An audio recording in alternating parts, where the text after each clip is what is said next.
Heidi, welcome to the Hello. Warrior School podcast.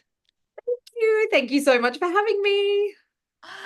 Good morning. Good morning, all the way over there in Perth. I know. Do you miss it? Do you miss us Aussies? I do every day. Yes, yes, you would, especially because it looks dark there now and it's 4:30 in the afternoon. She's dark. She gets dark at 4:30 and she doesn't get light till 8 a.m. Oh my gosh, it's just so wild. I think when I lived in London and Scotland, I think it was a little bit like that. But that was just so many years ago now, and I've got so much sunshine in my life. So I completely forgot about that time where I had depression from the weather. Yeah, it's really interesting that you say that because people that live here are really unhappy and stressed and Mhm. quite depressed, even though they may not recognize that. But it's Yes. because of the lack of sunshine. They don't Yeah. understand what it's like to grow up in a place where your sunshine exposure is just so high. Yeah. Yeah. I think, is it called SADS or something like seasonal? I don't know what the A is for depression, but or it's something to do with the weather, but a lot of people in London have it. Yeah, Yeah. seasonal affective disorder, I think it's Is called. that what it is? Someone, if we're incorrect, please email me at heidi@realheidi.com. Tell me I'm wrong. Making up facts, pretending I'm a scientist doctor. So, this is like your jam. Being Yes. I love on talking. I love talking. You do. Being on the mic, being on a podcast, coming from where you came from. And that's where I want to Yes. start. I want to Yeah. start with what you do now. And Mhm. then let's go back and connect some of your key dots that got you to where you are today. Is that cool with you? Yes, I am all for it. Let's do it. I promise to bring factual information. Except for about the weather. That's what I mean. Delete that part in case that was wrong and just bringing now factual information. What what do you do? Who are you? Oh, who am I? Well, it depends what day it is, really, that I'll decide who am I. It depends who asks. It depends where I'm at. Sometimes if I'm on a plane and they say, "Oh, so what are you doing here?" I'm like, I hate saying like, "Oh, I'm a coach," or so I want it to sound sexy because I was a breakfast radio host. Now that was fun to say that. So I'm like, "Oh, who am I today?" But we've been working with the same person, Erica Kramer, the Queen of Confidence, at her Queen's table, and we've done a lot of talk around this. And to be the queen bee of your industry, you kind of know who need to like determine who you are in one sentence. So, are you ready for this, Ames? I am.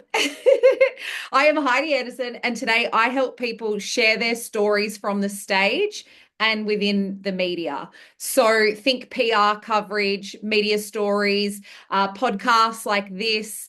And yeah, I help them create the impact, share their missions with the world, and then also build their visibility so we can make more money and get clients.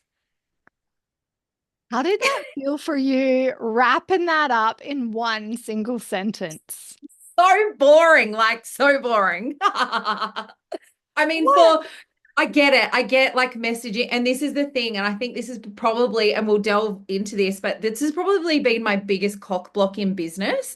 And I have entrepreneurial blood. Like my parents are entrepreneurs. And then I'm this big creative. So you got to think, I came from a breakfast radio background where I had to create 20 to 30 pieces of content a day for our social media, for our shows. Like we had to so if we were telling a story on radio at 6 o'clock in the morning, the way we told it had to be different by 8 o'clock, right? Because there was in case the same audience was listening. So then I get into business, I leave radio after I had my baby, I get into business and everyone tells me I have to niche down and I have to put myself back in a box and I've got to say things a certain way and really simply. And I get it because people do get confused and it is hard for them to understand. And I should know this because breakfast radio did teach me to speak in very simple terms. because we're speaking to everyday people, to hundreds of thousands of people. However, the creative side of me, when I left breakfast radio, I was like, oh, it's so uncomfortable. So I think I've just had to, just put myself back in a box a little bit. Like, and I don't mean that in a negative way, but just to like make things a bit simple. So it felt good, Ames, but it felt boring. I want you to say it again for me and for all the women listening. Heidi Anderson, what do you do? But can I say it differently now? No. So I help women share their stories from the stage and within media. So think PR, media coverage, telling your stories on podcast stages.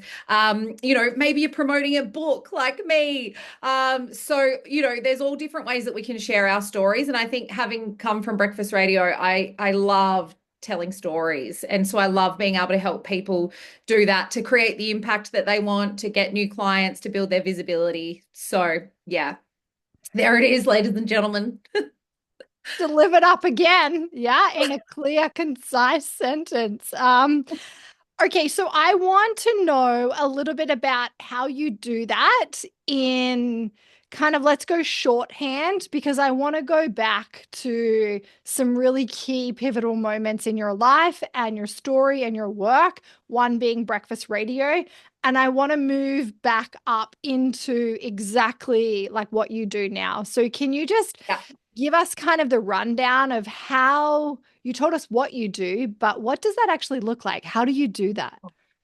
Yeah, well, so for me, my experience is working in the media. So I can still, depending on what day it is, if a flight attendant asked me, I could still be a media personality if I wanted to, because I still do TV. I still show up in those areas and that kind of thing. So this is what I teach people, right? All my experience that I've ever had from the moment I left school, traveling overseas, being a bartender, socializing, to then going to uni and studying public relations, then going back to the UK and actually working in a PR agency over there. I gained so much experience around PR.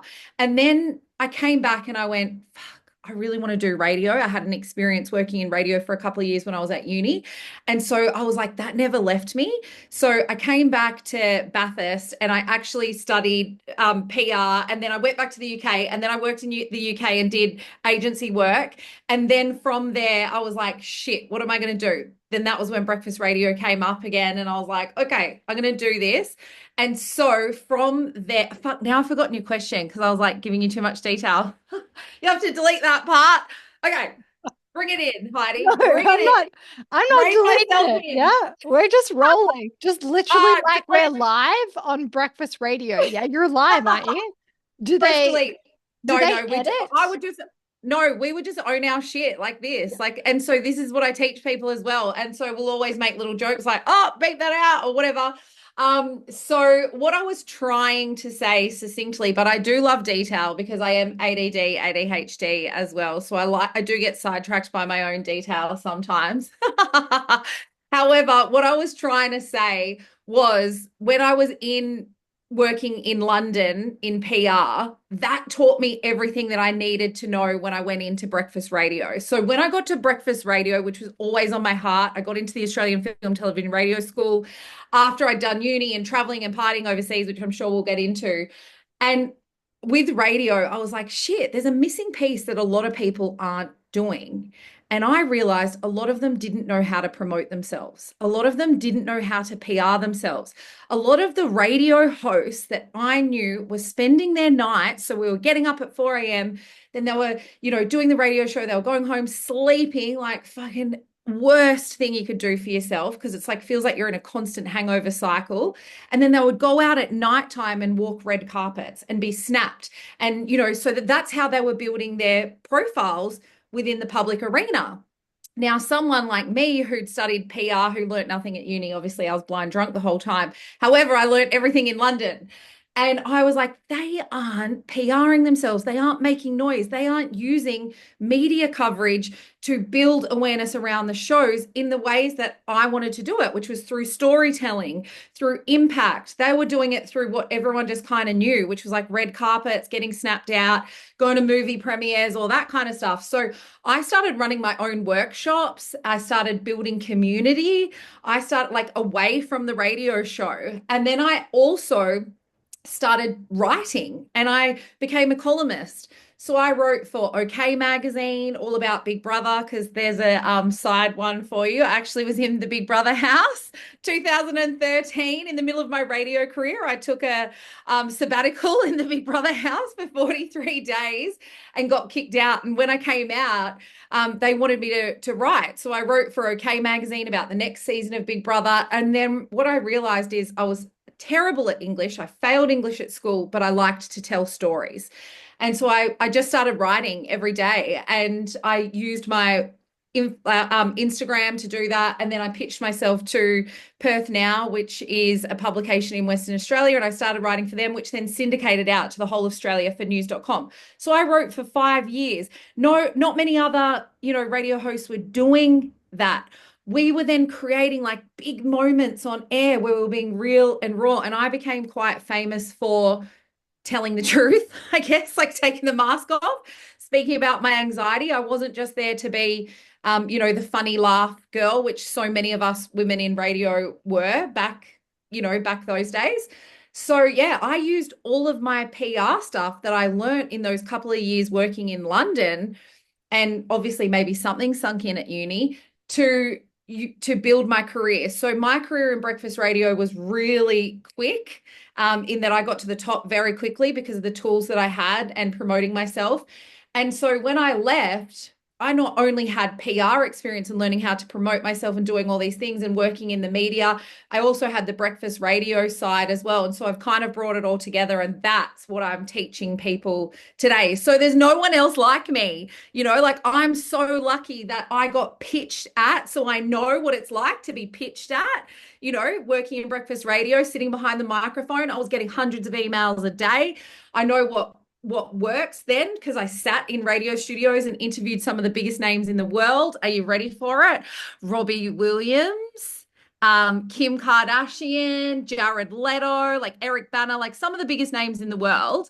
I got to sit down and interview. So I knew how to, all of these little pieces. And so a lot of people in PR, they don't know this and they don't have that experience. And so you and we've been in a program for the last 6 months and I've really stepped into owning that. So I don't know if that even answered your question, but you can tell I like talking and telling stories, can't you?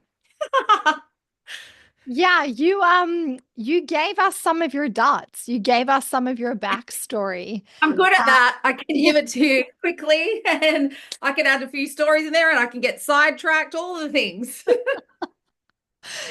just for everyone listening, Yeah. you do PR and you Yeah. run PR days, and then you also do your shit show.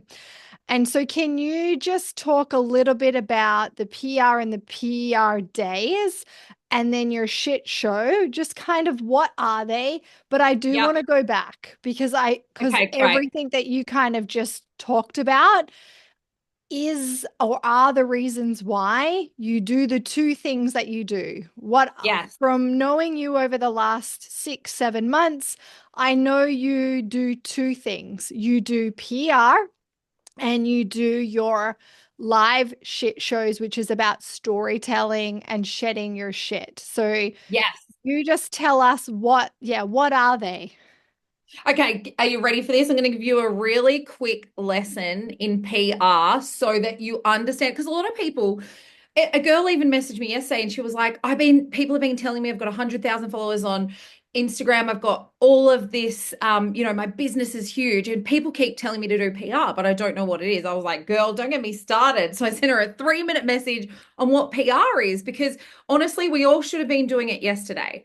And so PR, think of it like this, public relations. And I like to think of it like relationships in the public, right? So if you think about it with all the different arenas that we've got, like podcasting here, on the other side of you and I talking, we're building a relationship here. On the other side of this arena is someone else who's now forming a relationship with us as well through conversation, through connection, and through impact. And so for me, it gets to be that simple. So think of where you want to tell your story. In on radio, on a podcast, on TV. There's all different kinds of writing, like I did. So PR is that. It's events, it's you speaking. And then, so for me, my experience has been, having a PR degree and then using it through my whole media career. But a lot of people think that PR is for celebrities, for dodgy politicians, like they think crisis PR and all that kind of stuff. And it's not. It's really a way of building your visibility, your brand awareness. You can get clients. Like some of my clients have had hundreds and hundreds and hundreds of people sliding into their DMs from one written article, right? If you get the right area. But the reason why I love it is it's built my entire career. Like I have used public relations in every aspect of how I've got my jobs, of how I got promoted, of how I got my book, of how I wrote my columns, of how I got my whole job in radio, TV, Big Brother, all of that is PR. So this is what I teach people now. So I run PR days.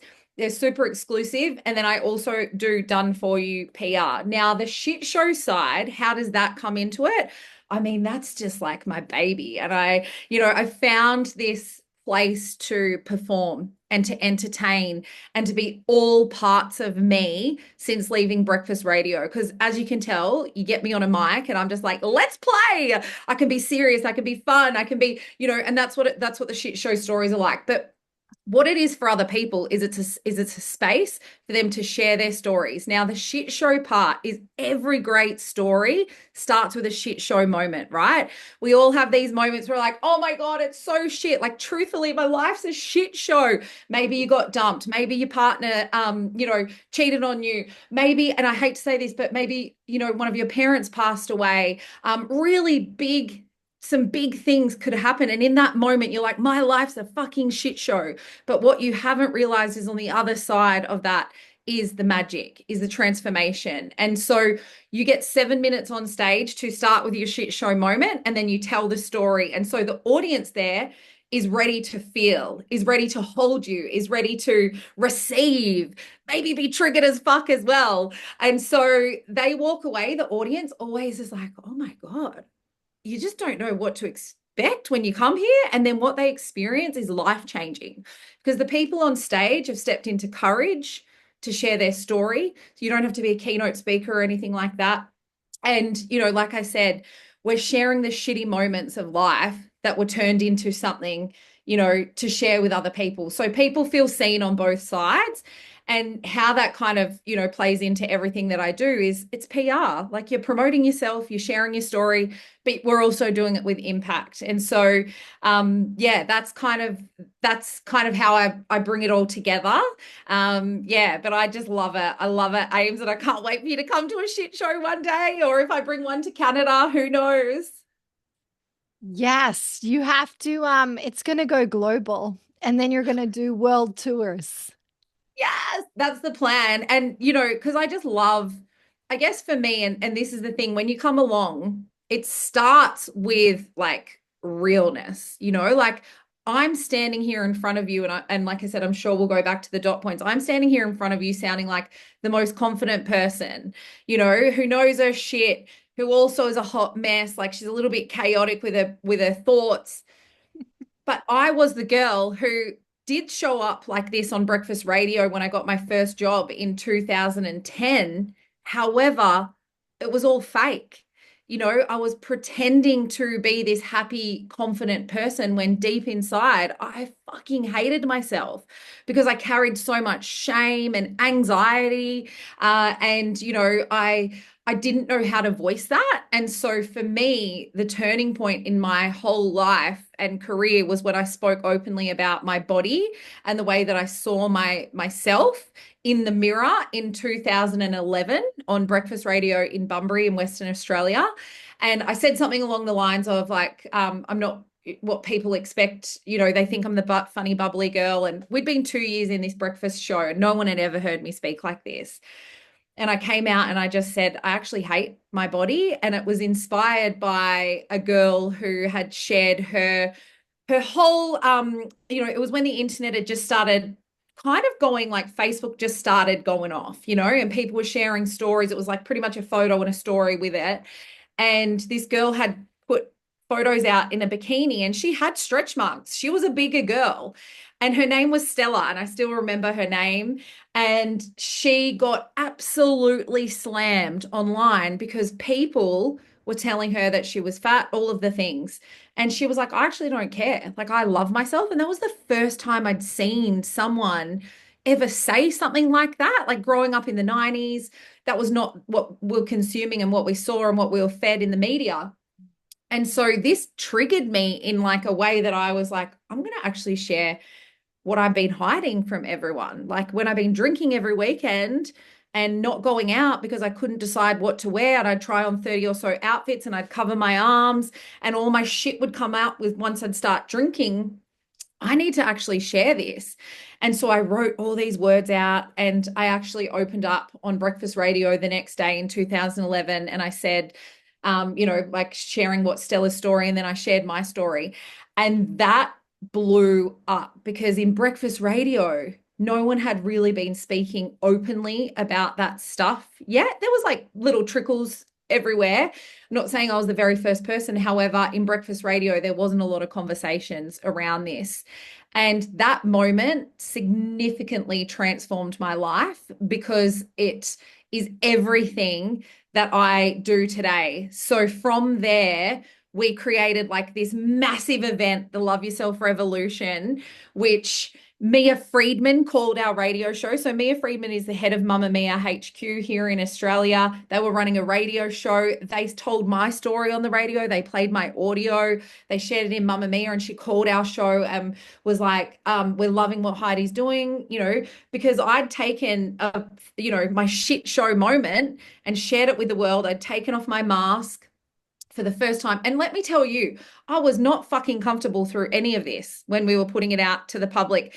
200 people rocked up to a beach. Our phone lines rang for 2 weeks straight in breakfast radio in Bunbury. I mean, it was hard to get a call sometimes because people didn't want to share their story because it's like coming from country towns and stuff like that.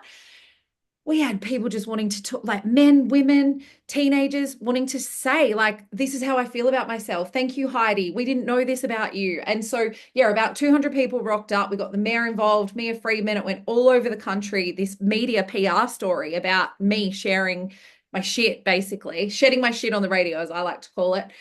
And that was the beginning of the Shed Your Shit movement. That was beginning of exposure therapy for me. That was the beginning of my personal development journey and the start of my career, basically. So from there, everyone knew who I was because I had those real honest conversations. So yeah, it was so awesome and epic in so many different ways. But like I said, it was fucking uncomfortable. Yeah, I'd love to hear Heidi talk me through or talk us through like the day or the days before. Did you know you were going to do it, or did it just come out one day?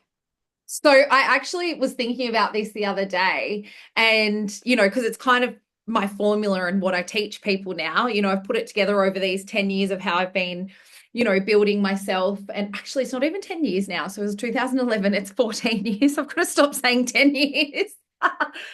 Selling myself short here. I do But that too. I yeah, still and I'm say like 14 years or 12 years or the same like, number. And you realize that you're like, oh, hold on, I'm maybe nearly 20 years deep into this or something. I'm actually 41. I'm 41 this year. Holy shit. And I spoke about it when I was 26. Mad. So anyway, the reason like that I've been thinking about this is this story never gets old. And this is what I want to share with people as well when they're telling their stories in the media or sharing their stories from the stage. It doesn't have to happen. Like, we can retell stories, we can bring stuff back to life. And so for me, whenever I do TV, media, or whatever, they still always play this piece of audio or the audio of me speaking about my anxiety, which was a few years later. So that moment, I actually remember I was living with my best friend. And I was writing down in my little notebook because I used to take notes and I always used to write stories out. I used to, and if you ever want to tell a great story, like I said, start with a shit show moment, like hook people in, and then I dot point, and then we'd have like a big moment in the middle, like the transformation, and then the end, you want to end on a high. Now, that doesn't mean it has to be funny, but you want to leave them with something at the end so they're not like, oh, I'm depressed, you know? So you want to give them something at the end. And I remember just writing out, like seeing Stella, I was looking for content, and I was like, fuck. And then I actually practiced talking and I've never shared this. I've practiced talking in the kitchen to my best friend that night who knew me so well. And she was like, fuck, are you ready to say that? And I said, yeah, not even thinking about what I was really saying or doing. And then the next day on the radio, when Tom, my co host, goes, Mike's alive, this overwhelming fear came over me. My voice was shaking. I was absolutely petrified to say what I was going to say. And I remember I'd hand wrote this out and I said it. And I remember being like, holy shit, petrified. And I didn't know that, like I said, the ripple effect that it was going to have and what it was going to feel for me. I definitely think I felt shame, but I remember feeling a lot of high, like feeling, the feeling that we get when we take drugs, euphoria and everything, because what the impact that I saw, like I said, these phone lines lit up, our Facebook page blew up, and I'm talking every day for 2 weeks, and we'd never seen anything like that. And then I remember people stopping me in the streets of Bunbury and wanting to talk about it. And I remember going home to my housemate that day. He was older than us. His name's Wayne. We used to call him Wise Wayne. And Wise Wayne never got married and had children. Now I know why. He was that wise. It's hard work, I tell you. But he no one talks about that. So he actually said to me, Hides, and this was, like I said, the start of my personal development journey. So no one really had ever talked about me. Like I wasn't that conscious, I was usually unconscious from all the vodka I was drinking or the cocaine I was taking. So I was like, this was the moment of like this conscious awakening that, people talk about. And he said, you've got to talk the talk. You've talked the talk now. You've got to walk the walk. Me? What does that mean, Wayne? He's like, you can't go back to who you were now. Like, this is something new. And I remember sitting there going like, wow, like, what does he mean by that? And then I realized all the steps that I needed to take and the things that I needed to change. And then I remember 2 days later, I was laying in bed. I went and had one of those breakfast radio naps. And I woke up and my phone had all of these missed calls from our big head boss over on the East Coast. And I was like, oh my God, what's happened? And then I open up my phone and he had written an article in a radio magazine. And then another one of them who was mentoring Hamish and Andy, the Hamish and Andy boss. They talked about me at a USA conference and they'd shared it through all these radio magazines. And I was like, holy fuck, what is happening? Like this is, and he called me and he said, I just wanted to let you know. He's like, it's not what you said. He said, it's how you showed up. And he said, that is real. And so it was that moment that everything clicked for me in radio, the connection that I was there to connect, that I was there to create impact. I wasn't just there to be the funny fat friend like I'd been my whole life. I was there it all just clicked. So for my career, I understood like what it meant to truly connect with people from everything that happened. And like I said, I actually won awards for what I did and the impact that we made and what we did in breakfast radio. And, I probably don't, if I'm being really vulnerable and honest, actually really sit with the impact that was made in that time in that country town. Actually, the whole of Western Australia, because we weren't just in one space, we were there. And I probably don't, because the ADD, ADHD girl who wanted to get to the top, capital city, and then I've spent so much time fixing myself. That's something that I've worked on as well. I probably haven't truly sat with what I've done and really sat there and gone like, fuck, that was actually awesome. Like I won an award, like award in the whole of Australia. I changed people's lives. I had Mia Friedman call me because I was just a little baby and, it was so long ago. And so, yeah, I probably, if I'm being really super vulnerable, I've talked about this story so much, but never probably sat with right now going like, congratulations, mate. Like that was awesome. Yeah, let's just sit with that for a second because you started a movement. Mm, I did. And it makes me emotional thinking about it because, like I said, I don't.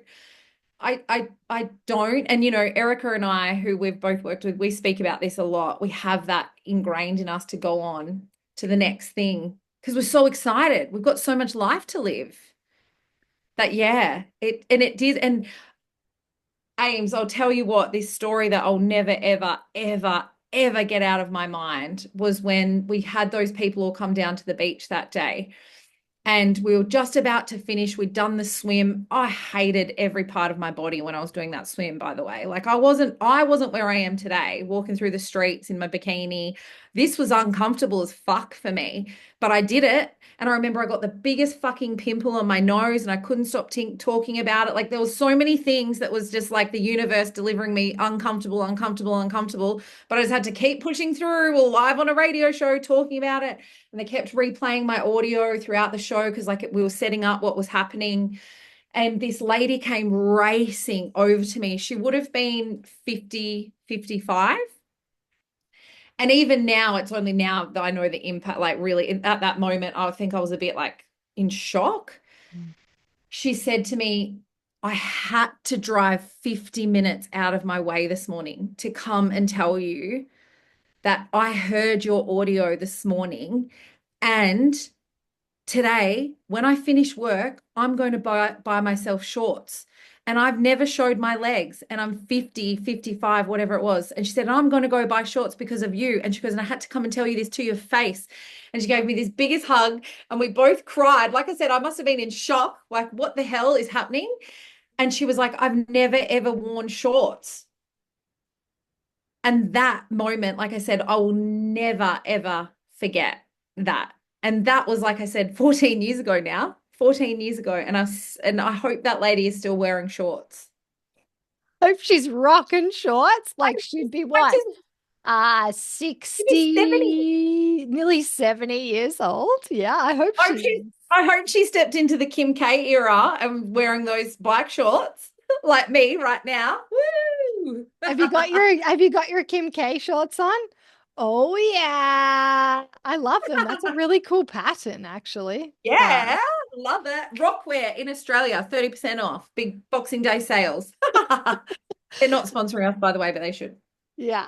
You know, what's so cool is that you were at the start, like that story, and that was at the start of that movement that has really been, grown and come on in the last decade or so. Yeah, And that it's really cool. And that I think needs to be celebrated of like, yeah, I was like part of the movement of using communication and relationship to actually like tell the truth and yeah, express and connect and talk about the body and kind of yeah, and I think that's just hearing you and just from my memory around that time it would have been the start of that movement of yeah. actually Oh, it yeah. 100% was. And you know who, like, so, and Tara Brumfitt, who is the Australian of the Year here in Australia, who has got the body image movement.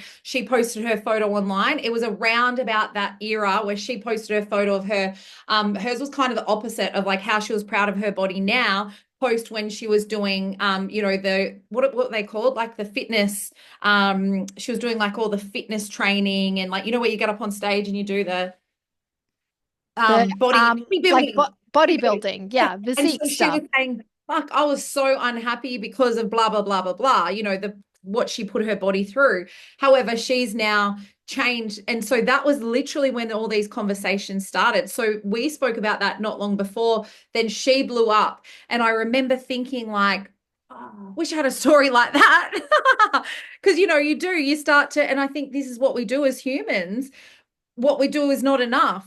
And I remember, and so I've loved and followed her for so long. But like I said, you saying that, I'm like, fuck, I've been at the forefront of a lot of stuff. And that was probably, I don't want to say lucky that I was behind a mic because that was my fucking job. And I worked really hard to get into breakfast radio. And it is a killer, like really tough industry. I've been a part of the cutthroatness in itself.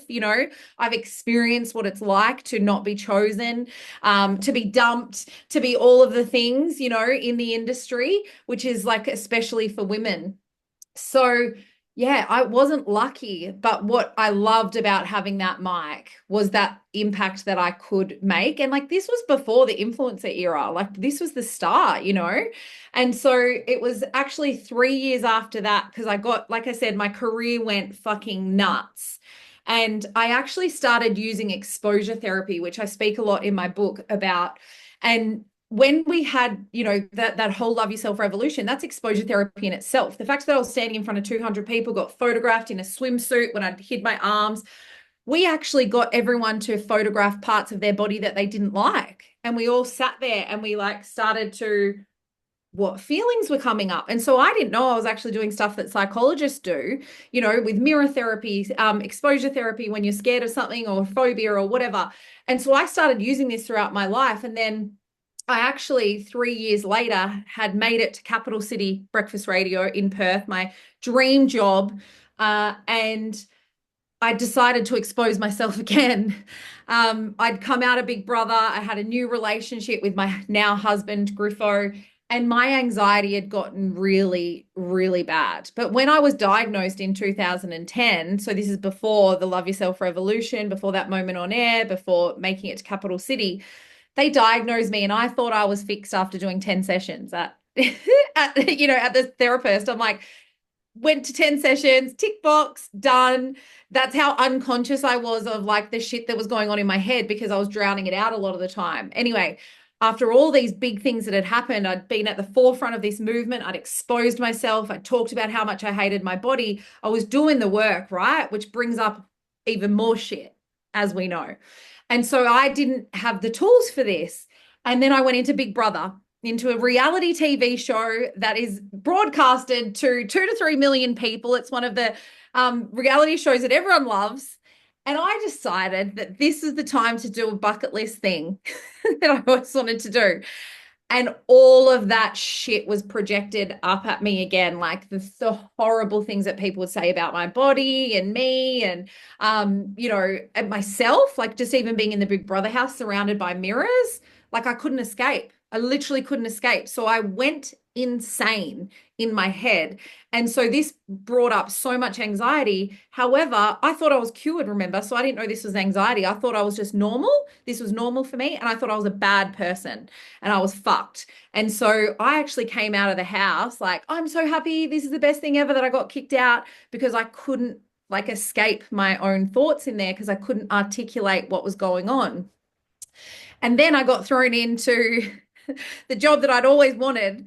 I actually had to keep that a secret when I was in the house that I was going into my dream fucking job and moving in with my dream lover who like I just got together with before Big Brother. So you can imagine this is like as someone who's done so much work and like, for all the warriors that are in doing the work now, I was just out. We didn't have coaches then, and I was just like, this is crazy. So I was doing breakfast radio in Capital City and I had a breakdown and I had, a moment on air, but the breakdown was about 6 weeks before I decided to open up on air. And that's when I spoke about my anxiety. And again, I was at the forefront of a conversation around mental health in 2016. I was one of the very first people to openly speak about anxiety in Australia, and it went viral all around. Like people were messaging me from Canada, people messaged me from Sweden who had seen this story, the USA, and they were like, oh, this is the first time someone's articulated how I was feeling. And so that was 3 years after my Big Brother experience. I went through a lot of shit to be able to, and again, I did what I did back in Bunbury. I wrote it out and I sat there with it for a few weeks actually before, because I knew the impact of what happened with the first time I spoke on air.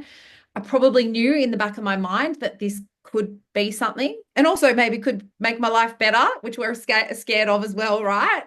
And so I sat with it for a few weeks, and then I remember just going to my producer one day, okay, you know how you wanted me to speak about anxiety? Because they could all see it. Like I was having panic attacks in the middle of the show, like I was running off, then coming back and like, haha, laughing with a tear going down my eye, wiping it away. And I remember I said to my producer, if I don't do it today, I'm never going to do it. And she was like, right, got it. And then the boys like, got it, made them so uncomfortable. One of them now, he speaks about mental health all the time on their radio show, which I'm like, yes, got him. Got him with the real talk. And so, yeah, I spoke openly about my anxiety on the radio that day. And again, the same thing happened. It went nuts.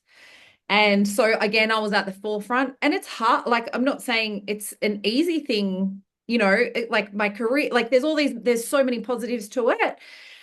But you've really got to then do the work because you're owning that shit. You're shedding your shit. Everyone's seeing it, everyone's a part of it. And then also the person that I am too, I like to be there for everyone and I do want to make a change. And so like I felt like it was my job to write back to every single message that I got, which was like nearly 1,500 messages. And over a few months, and then being anxious, like that didn't change. That was still there. But that was where I met my awesome psychologist after that. And I did some incredibly powerful things. And yeah, again, won another award, became quite famous for the conversations around mental health, and sat at the forefront for that. So those were the two big moments that, if we're thinking about it, like created change in the world, huge change. And it's what you still do today through Yeah, your PR work and the shit shows. So can you talk more about the shit show? How of did course. that Yeah, like how did it what is it exactly and Yeah. why is it so meaningful to you? And yeah, tell us about that. And I gather that the shit show was kind of birthed out a couple of those really key moments in your life.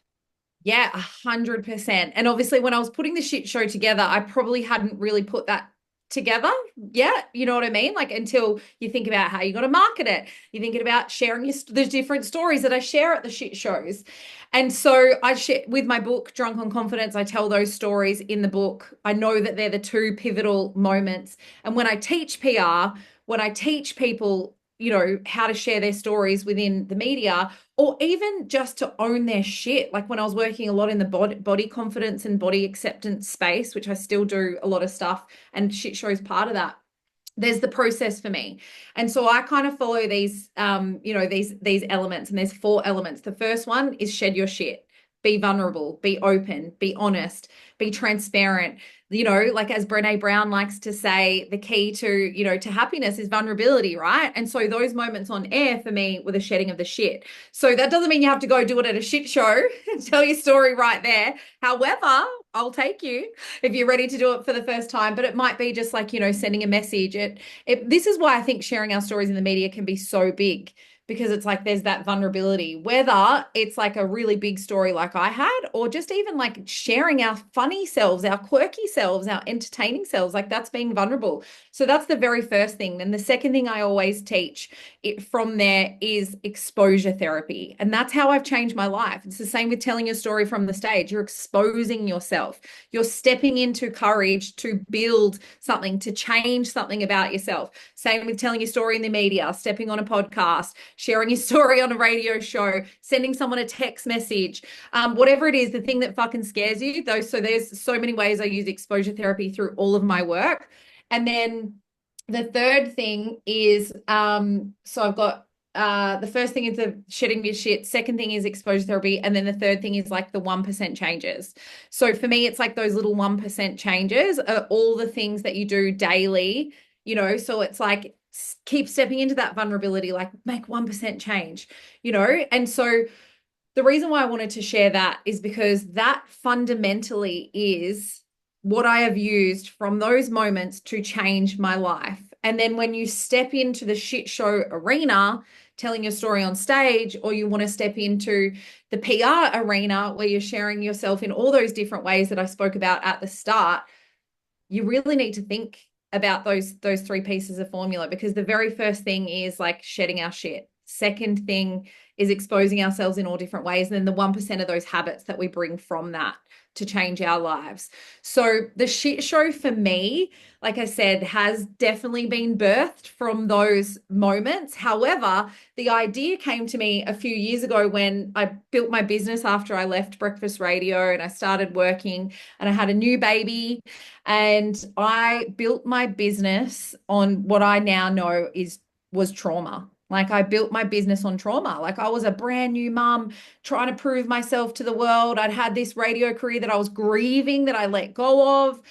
All of these things, just because I let go and left doesn't mean that I didn't have so much shit that I had to deal with, that I didn't, again, have probably the tools, didn't know how to articulate. And so for me, I built this business and then I was like, this isn't making me happy. So I ended up blowing everything up about 2.5 years in. And that was when I went away for a weekend and I sat in this house and I left hubby and child. And I said, and I remember like drawing, I got into drawing because I was so burnt out, Ames, like burnt to the like actual bottom. And I had all these feelings of anxiety and everything coming up. And I started working with Dom, who she's been in my back pocket now for 3 years. Like she's the best, there for all the embodiment that I've been doing. And she was like, I want you to start drawing. And so I drew this picture of me on stage in my bikini, and there was a crowd. And I wrote confidence and I wrote like 5 stars. And I had all these things of like it was a show. And that was when Sht Show was actually born into, what it is today. However, I didn't obviously go for it in that second. I had to still process a lot. And then that was when I was like, right, I am closing down. I am closing down everything that I'm doing. And I literally shut everything down. Had a multi-6-figure business, coaching business. I was coaching people PR, but I wasn't fully in like I am now, like I feel like I've arrived.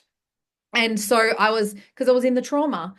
And so then after that, I've built everything from the bottom up again. And, that was where the Sht Show was born. And, it goes back to the power of storytelling, starting with that Sht Show moment, the transformation, the aha moment. And so, yeah, that's kind of like the nuts and bolts of like how it's all come together. And talk about like how does it run? So it's live, talk It's about how you live get these because who women on doesn't the love stage. live shit? So I'm the host, obviously, and I'm the one who will get up and I will share my story in different ways. So because of the creativity in me, I love to share it in a different way each time. And then we also have 5 people who join me on stage. Now, they apply through my Instagram, and that's part of the exposure therapy. Like I choose 2 guests always, like 2 people I'll always choose myself, that don't have to apply. They're people that I want to align with, that I want to share the stage with, that I feel like can create impact and share their stories, that have these Sht Show stories to share. And then there's 3 people that come through application. We had hundreds of applications the first time it went live. And I remember being like, shit, this is something. Like, this is actually something. And, I was like, oh my God, so nervous. And it's kind of over time, I'm all about messy action. I like want to do something, I go for it. And then it kind of builds whilst we're doing it, because I'll start saying it and then I'll work out, oh, that's the messaging. This is that. I'm not one of those people that has it all in my head and waits. Like, fuck no. I'm like, bang, we're making this happen. So we had our first show, I think it was, it's coming up to be 2 years this June, and 50 seats in a cinema, sold out.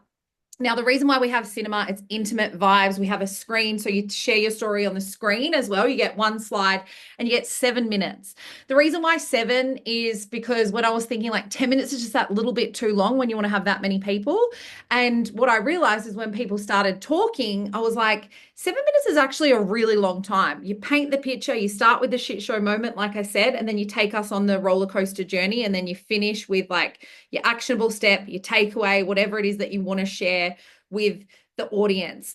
I ring a little bell at 6 minutes and I'm like, and then I'll rap you at 8 because some people like to talk like me. But I'm not afraid to rap. I come from breakfast radio. I was rapped a lot, so I'm not that people please that's like, oh, keep letting them speak. I'm like, we got a show to do, mate. If you didn't get it in 7 minutes, next. And so the stories have been incredible. Like, and I'm talking, I can't even explain the depth and the difference that they have. So, a couple of examples. One of my friends, she's also a coach of mine, Steph Gorton. She made $2 million in her first coaching business and she was fucking unhappy. And, she was the unhappiest she'd ever been. But everyone thought because she was posting all over social media, she was happy. So she actually shared the most vulnerable story that she'd ever shared. And so everyone thought that she was happy, but it was all like this fake happiness. Anyway, so she's shared that. Then the other, Erica, another one who's been a part of the Shit Show Live Stories. Like, if you know her story, she's gone from foster care to child abuse to military to losing her husband to then building herself into the queen of confidence that she is today. We've also had a Mel who has no arms or legs. She lost her arms and her legs from a meningococcal at 17. She got up and shared her story. Taylor, she had a motorbike accident. She was in a wheelchair. Roomby, she came out from, oh God, I can't remember. I think I don't want to, now I don't know where she came out from. She migrated here with her family, and she was molested when she was a child, and that created the ripple effect of depression through her entire life. The most beautiful fucking energetic person. She's created her own makeup line, but most people see her as this big bubbly person on stage because she can talk and she was funny. And she told her story with humor about when she wanted to take her own life, and that's what the Shit Show Stories is all about. There's no rules in other than what we kind of know of real basic rules aims, like don't be racist, don't be a bigot, don't be a fuckwit, don't, like, do you know what I mean? Like, it's inclusive. It's an inclusive Don't go environment. over 8 minutes. Don't go over 8 minutes. And so they share their stories in all different ways. Like Claire, who is an international DJ, she finished with a DJ set. So, you know what I mean? Like, you'd never know what to expect. And like 1 minute, you'll be laughing your head off because I'll probably be telling some joke, like, because I'm the host and da da da, making some, because me, I'm on my feet. I can go from making you cry to laughing your head off within 1 minute because that's what I love to do. I love to watch people just feel. And that's the whole mission of Shit Show Live Stories, to make people feel, because life's about a feeling. I spent my whole life chasing different fun kind of feelings through sex, drugs, rock and roll, but you can actually fucking find it just from conversations and storytelling. And that's what I love. And then when you watch these people on stage just shed their own shit because they've had that moment of vulnerability, they've exposed themselves. Like I said, most people would think Steph Gorton was like, and I'm using her as an example because most people would pedestal her. And then she comes in and shares this story of vulnerability. And you see in that moment the power of being open and real and transparent and, within telling your story. And that for me is like, oh, that's so fucking good. And on that note as well, which Steph wouldn't mind me sharing because she loves talking about money, she made like 45K from that night because 3 people signed up for their coaching program after that. And she was like, and so this is where you got to think, right? The power of storytelling and being open and raw and real can actually make you money as well as change your life. Like, for me, Shit Show's not about making the money. Eventually it's going to be, the PR side for me is, but for other people, this is where I want them to think as well, that there's a real beauty in telling your story publicly, your mission, your impact, whatever it is, your teachings, your wisdom, the shit that and you can get fucking paid for it as well as change the world. And so, yeah, I hope I painted the picture of Shit Show Live Stories. Like, everyone wants to come now, don't they? I do. I want to come. I've seen all of the shows from last year and I'm like, I wish I was in that theater or on the stage. Yes, you would be on the stage, girl. I would get you on the stage. Yes. There's so many things that I love about it. So I'm a huge fan of you got to fill your room with powerful women or people or humans, Yeah. Yeah. like these people that inspire you, push you, challenge you, give you feedback. The people maybe who have done what you want to do. Like we've got to fill our room, or I often talk about it as your table. Like you Yeah. got to put these people at your table and you have a board of directors. But when you talk about the shit show, and it literally is a room, you're filling a Yeah. room of people that, we're not alone. I think that's the main thing of sometimes we can feel so alone in Yeah. our own shit and our own story. And then when we're in a room and you get to hear the struggle and the challenges and the shit from all of these other women, we just know that we're like literally physically not alone here. And we're also just not alone in life. And I Yes. feel like we Oh, feel like that. We feel alone. And I know Abe, that, I'm so glad you said that because honestly, most people wouldn't think that I would feel alone because I'm so extroverted, right? And I'm so out there. But when you hate yourself like I did, and a lot of people have these feelings, a lot of people are uncomfortable with what they look like, a lot of people are uncomfortable what they're doing in business, how much they're making in their relationships, like whatever it is, they've got their shit going on.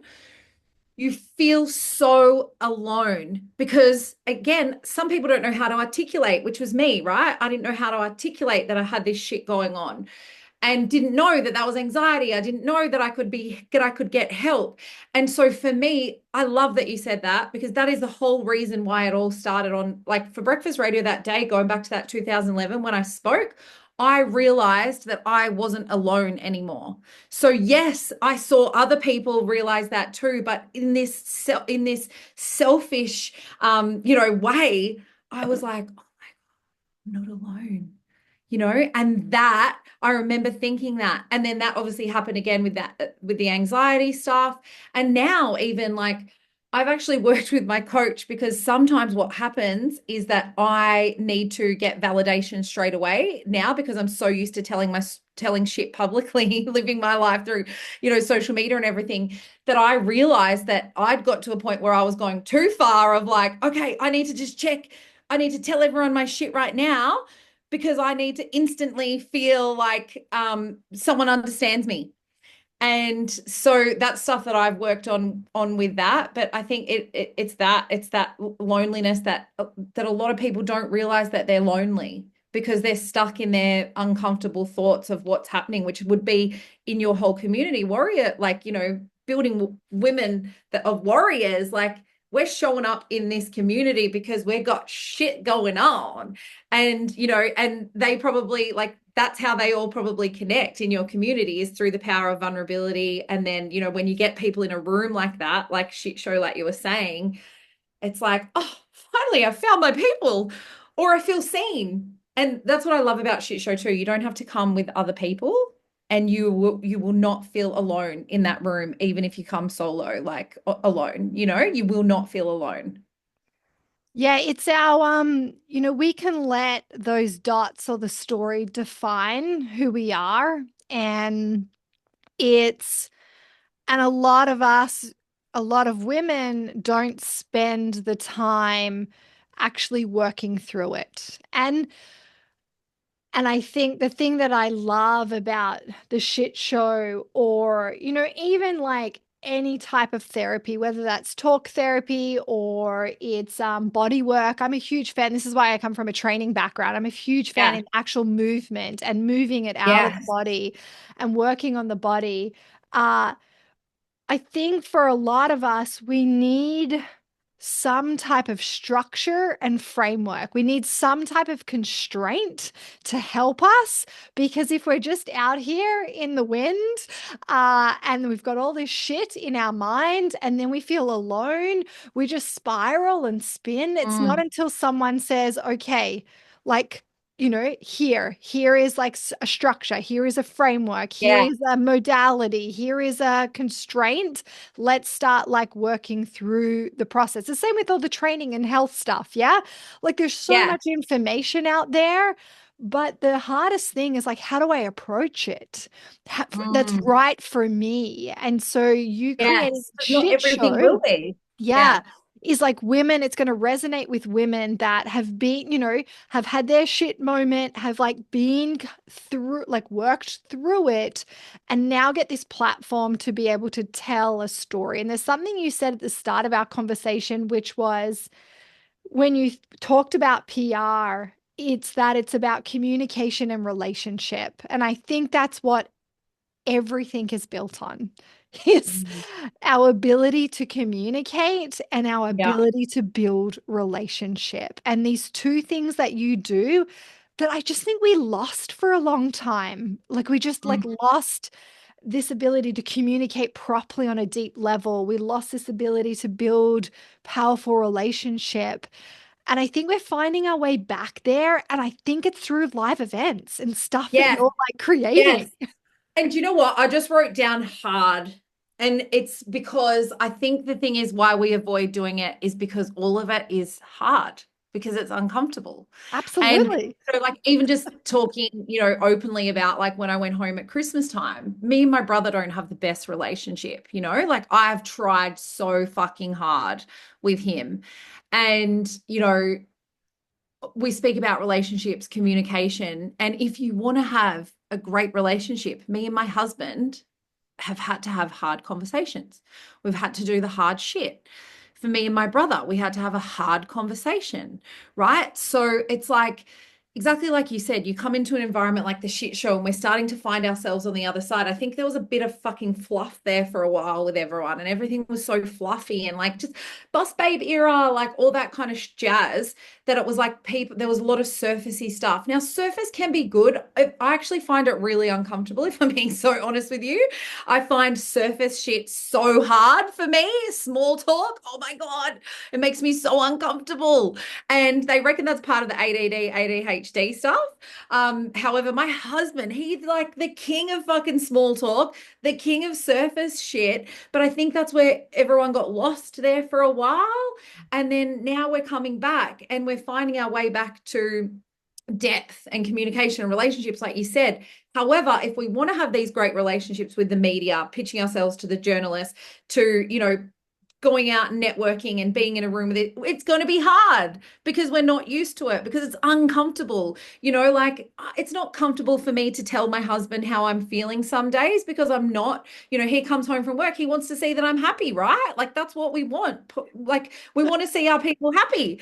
But I'm like, fuck, today I cried 10 times because of the shit that I'm going through with my dad and then my business, and my life's a shit show today. However, sometimes he wants me to mask up because it's uncomfortable for him to come home. So then we got to have hard conversations. And I think this is why we've avoided it for so long. And we came from baby boomer parents who avoided all of that shit, So for me, it's like that big hard, like it is going to be hard. Like, I'm not going to lie to you. It's going to be hard. Like getting up tomorrow, turning your alarm on to go train, because that's what you want to do in 2025. It's going to be fucking hard, but it takes discipline, and that's one percenters, every day, like changing. And so, yeah, for me, it's like not about saying like it's easy, it's a quick fix. Like it's not. This person who's standing here today, who has built the shit shows, who's building these movements, who's shared her story on the radio, creating a business,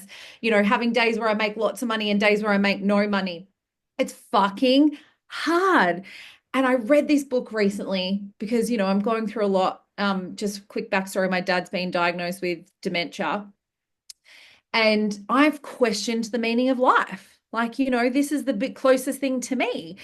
And there's this note in this book, and I'll have to find what it is. And it's like, when you accept that being a human and living life in every part of the way that it is, that it's going to be hard, like there's so much beauty and magic, like that it becomes easy.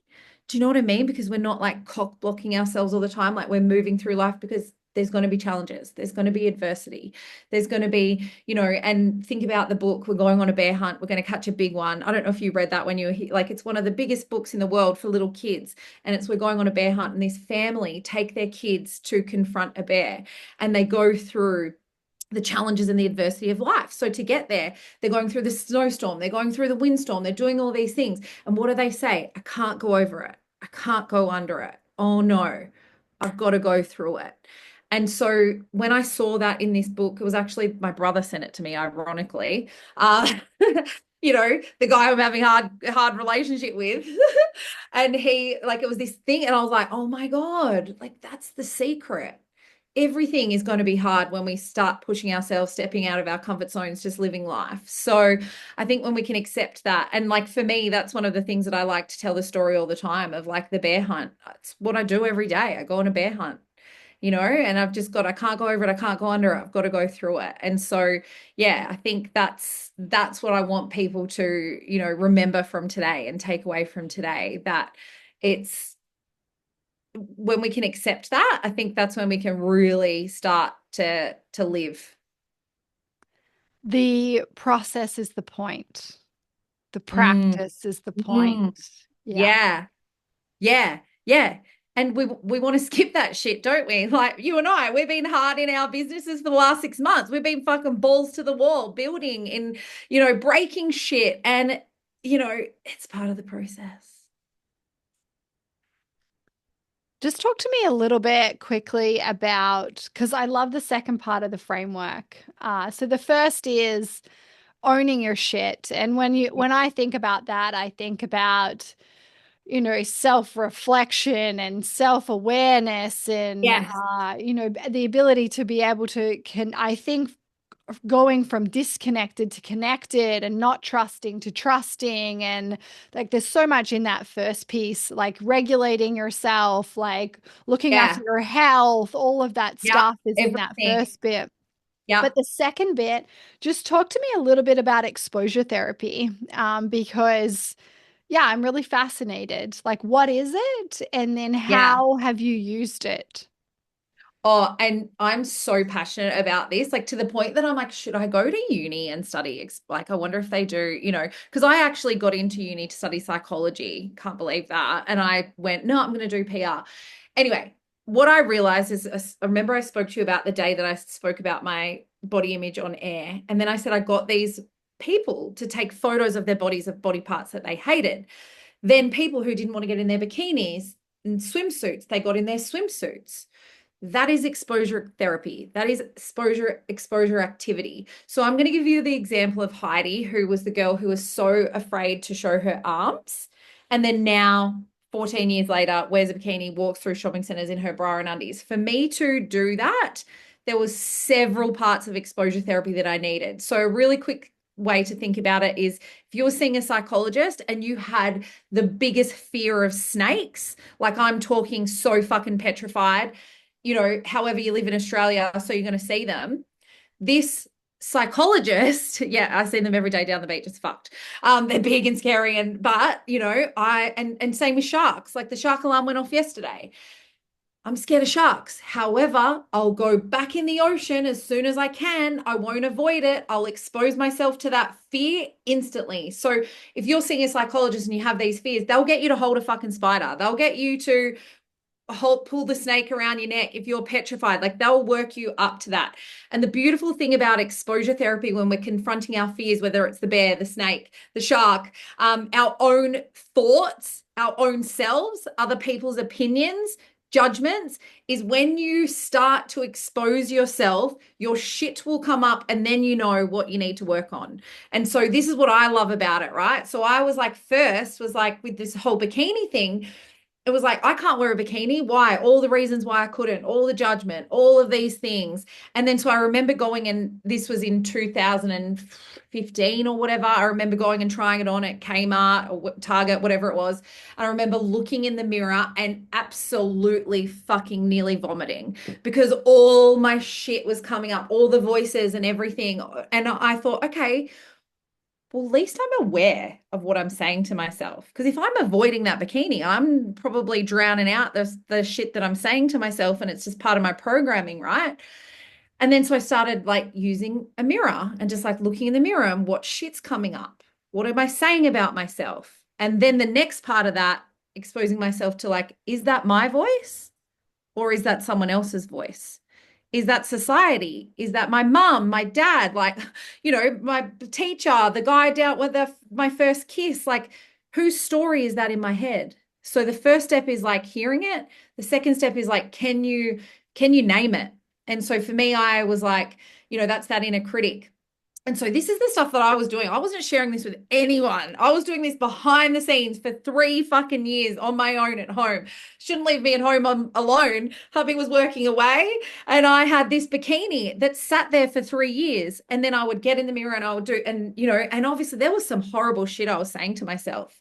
Like, you fat, disgusting cunt. Like I'm talking horrific shit. And then so I'd want to get it off instantly because I felt so uncomfortable. And this is where I was actually seeing myself differently because these voices were constructing. And if you go back and understand, there's a lot of stuff around science and stuff, the way that which you would know this, Ames. Sometimes what you're seeing in the mirror is actually not what you're seeing. Like there is a veil. And I've experienced that through some crazy shit. And so I was doing all this stuff behind the scenes. Then I got to the point where I was like, okay, so comfortable with myself in the mirror in front of this bikini. And this was like maybe 18 months in. I'm going to walk to the letterbox. I'm going to go outside. I'm going to open the front door. Exposure, exposing myself to what someone might see me on the street, another opinion, exposing myself to that uncomfortable, that fear. Went to the letterbox, started doing it every day. And then I got to the point where I said to Griffo, to hubby one day, I was like, can we go down the beach? I just want to take a photo on the beach in my bikini. And he was like, what? And I remember putting all this fake tan on and everything. And then I got him sucking it in, everything. I'd lost a bit of weight. I'd been, I still hadn't nailed my, that's a whole other podcast, but, my diet, yo-yo dieting and all that kind of stuff, or just buy my book, Drunk on Confidence, and you read the story in there. But so I still had all these demons, right? And then I was still yo-yo dieting, doing all these things, but I was looking good. Like when I look back at that photo, for someone who thought they were fat, I was like, holy shit, I had nearly abs. Anyway, so I got him to take this photo, and then I was like, I'm gonna post it on Instagram. And I remember feeling so uncomfortable. And I posted on Instagram. And I have some caption, like back in that era, was like, body confidence and self-love, like this telling myself that I'm speaking to everyone out there, but really I was speaking to myself. And it went nuts. And all these people were validating how good I looked. And so that for me was like, oh, okay. However, the exposure therapy work that I was doing, I was like, okay, they're validating. So me thinking that skinny is beautiful and thin is beautiful and all this shit. So then I actually wrote an article about it because I was writing for Perth Now at the time, writing my article. And that's when I started to realize that I was actually doing exposure therapy in like all different ways. And I just, I didn't know that I was doing it. And so after that, I just kept pushing myself in different ways. So as much as I hated myself in the bikini that day, I went back the next day and I wore it again and again and again for just small periods. Like I can't even tell you, I bought that bikini and I took it to Cuba and I wore it for one swim the whole time we were there. And then I put my full piece back on. But I didn't let it stop me. And this is the beauty of exposure therapy. You can have do it in one percenters, like I said, little baby steps, or you can do big shit like I do now, which is like walk through shopping centers in my bra and undies or stand on TV in my bra and undies, or walk through like markets with thousands of people for a TV documentary. And the thing is, now I know in my heart that I love myself, all parts of me. Whether I'm at my optimal health or not, I accept myself. And the exposure for me is pushing myself continually in those moments to see, is there anything coming up? what's coming up for me? Are people, what are they going to say? Like, what are, da, da, da. And, if you believe in the universe and all that kind of stuff, testing you.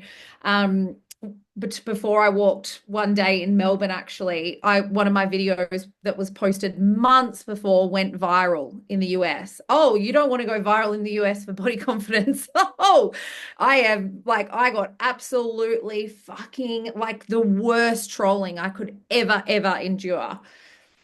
However, it was fucking shit at the time. In that moment, that was hard. However, I used all of the tools, but I was like, I've said that shit to myself. You know, I've said that. You're not going to break me. And so for me, I guess the exposure therapy that I use a lot is like, because I was so afraid of people's judgments for so long that I would push myself into situations where I could potentially be judged. And that for me has been the work. And that has helped me build the confidence, and stepping into courage. For someone, it might be that bikini and just wear it around home. Like, wear that bikini around home before you go out and try and be like your best friend who's super confident wearing it at the beach. Start with those little one percenters. Expose yourself by being honest, taking off the mask, having the conversation with your husband that you don't really like, that when he wants you to be happy every time he comes home because then it triggers him, like that's exposure therapy, that's exposure activity. So I know that was going to be quick, but I had to like give you the details of that because it's so ingrained in everything I do, even like pitching all my clients to the media. You think my shit don't come up? Of course it does. Like, I don't want to be rejected. I don't want them to be rejected. Like, so, but the only way to keep pushing is doing it, exposing yourself. And then on the other side of that exposure is a beautiful relationship. If you get the pitch, if you get, so that is not a quick wrap up, but hopefully I painted the picture for you of exposure therapy. Yeah, thank you so much for sharing, Heidi, because when you're explaining it, what comes up for me is a building of resiliency and capacity, like trying Mm. to expand your edge. And so your edge Yeah. originally was you couldn't even put it on the bikini, Mm. yeah? Or Yeah. someone's edge might be and I think we can think of it, I think of it both ways. So I think of it maybe like what we deem as scary or we're afraid of, or it's negative and we don't want to do and we're avoiding, we Mm. expose. But I also think about it in like the positive of like, okay, well, if I actually want to get healthier or get more consistent with my training or get stronger or have a deeper relationship, with my husband, I have to expose myself Mm. 1%, the Yes. compound effect in order to be able to do those actions and behaviors, which then turn me into the woman that does that, the woman that consistently trains, or the woman that has the hard conversation with her husband. I think we can go either way with exposure Yeah. therapy. Yeah. And Yeah. for me, it's like a building of the nervous system capacity because, like, the brain's afraid. Yeah. 100%. If she's Yes. afraid, she's like, I'm not going to do that thing because I'm Yeah. afraid and I feel like I'm going to die. She literally thinks she's going to die. And Yeah. so, by giving her just a little taste to be like, okay, you're not going to die. It was uncomfortable, but you're okay. You're safe. And for me, it just comes back to nervous system exposure Mm-hmm. and capacity. Yeah. Yeah. Yep. And then all of the stuff that you say about body and movement, like this is what I didn't have when I was like first talking about all this stuff. So in my body and everything, I was still keeping all that shit in there. And now I know, like, do you know what I mean? Within my body, that's such an important part of the process as well. And I think a lot of people don't know that, and then they're not aware of it. And that's in that shedding of that shit part, exactly like you said. That's part of it. Like that's understanding. And still, I mean, I still carry a lot of shit in my hips. Like they're so fucking stiff, Ames. And I know that there's like shit there that's going to be shed. And like people will think today, you'll probably walk away going, fuck, that girl's so open and so honest and so transparent. And you'll read my book and go, fuck. And then you'll probably come onto my Instagram and you'll be like, fuck, she's so open and real. However, there's still so many things that I haven't shared with the world. There's still so many thoughts, feelings, parts of me that you haven't seen. Yeah. And that, I know is carried within my hips sometimes. The hips Yeah. don't lie, they Yeah. say. There's the And so dark side. We have a yeah. dark side. I am a Oh, big yeah. believer in we have a dark side, a deep dark side Yeah. that we, may take a really long time to come out. Some of it may never come out, and we Yeah. just might have to work through it on our own, or maybe with one person that we bring to the table that only knows Yeah. about it. But yeah, we Yeah. all have a dark side. Oh, and I mean, like, that's a whole other podcast talking about like the thoughts, that you have. And I think this is one of the things that I love about all the shit that we've spoke about today is that so many of my thoughts that I've then openly expressed and opened up about, they're like, oh my God, I've had that too. Oh my God, that's me. And, and then there's the other dark thoughts sometimes that I have that I'm like, oh, I'd really love to say that, but I just don't know if that other people have that thought.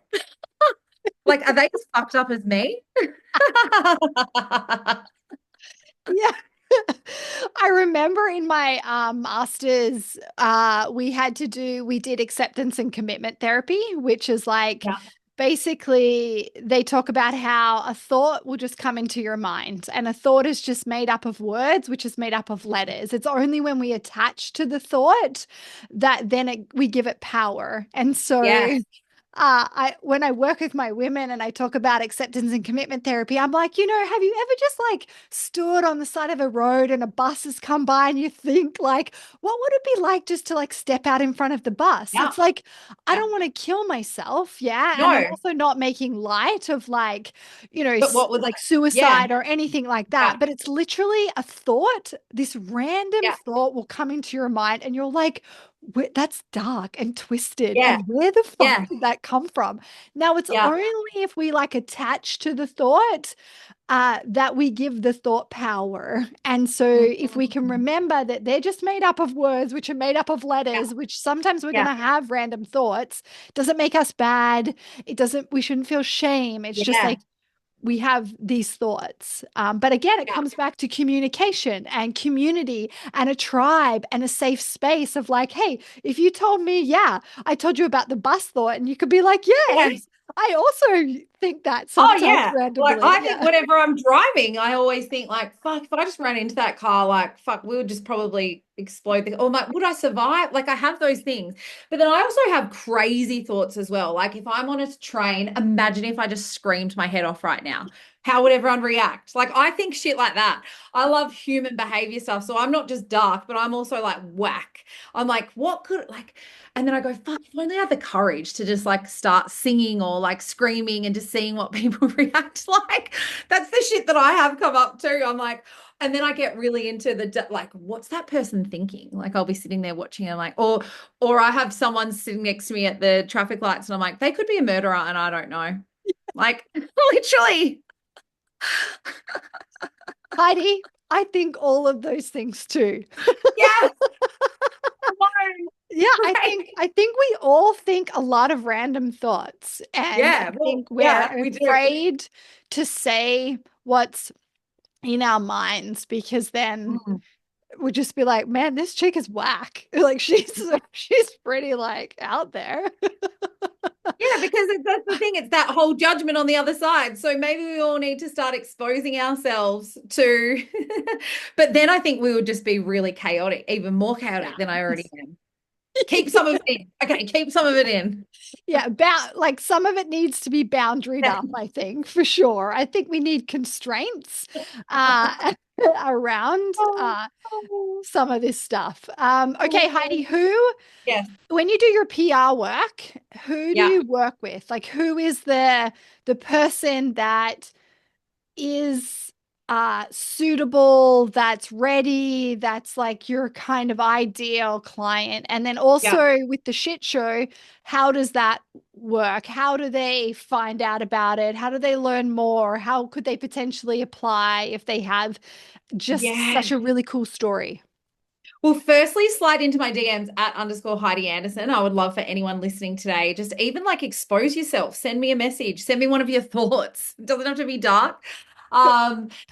Just send me like, a message today. Also, I'm a words of affirmation girl, so I love validation. I love hearing like what you loved, what you took away from it.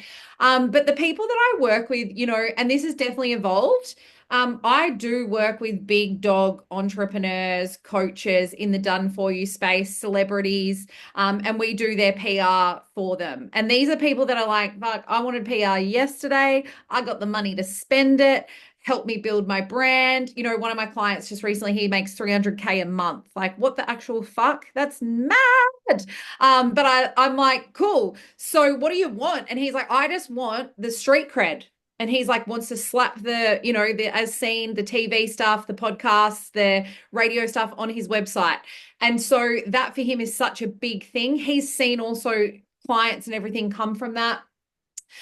Other clients, like, some of my celeb clients, they want to continue, they see how I'm still, I don't want to say someone, but putting myself out there, still telling my stories from all these years ago. And they want to be more real and honest and share their careers and promote themselves and build that visibility and brand awareness around what they do.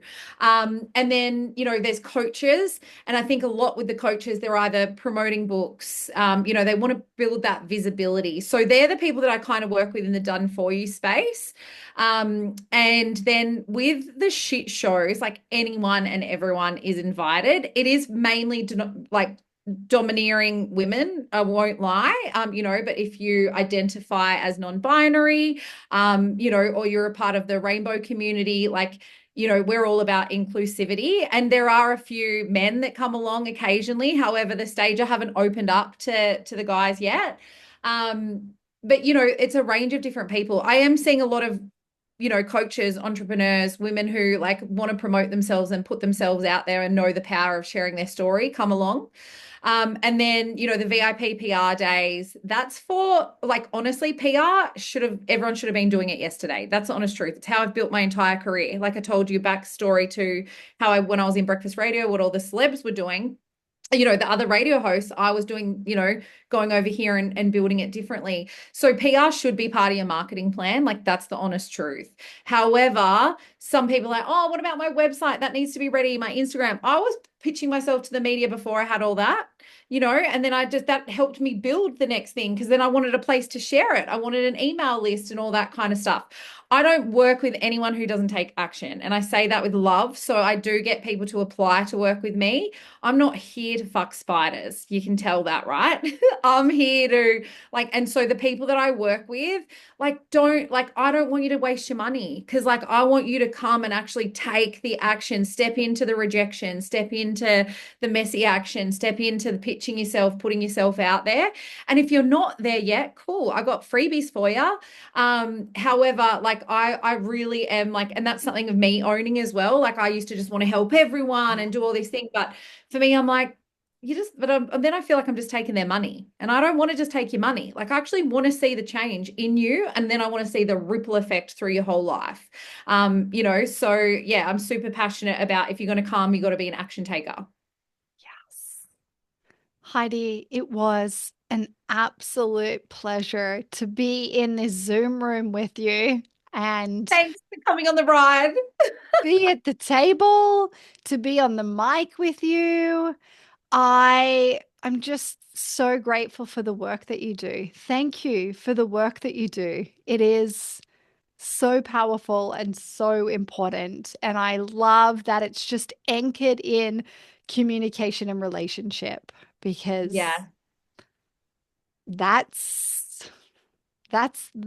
those two things are like the two elements that help us have powerful relationships with other humans, with ourselves, and help us grow our business and our world and our brand. It's Yeah. all about communication and relationships. So it's such important work. Thank you so much. It was an Thank absolute you. pleasure.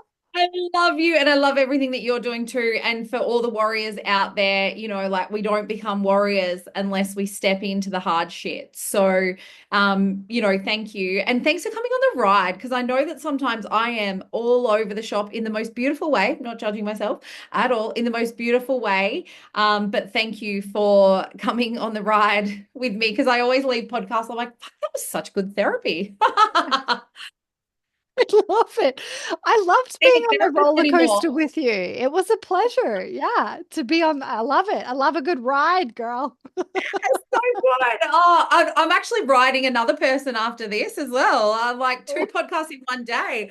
Had a bit of a break there for a while, and now I'm like riding over here and riding over there. Thank you. It was so good, Heidi.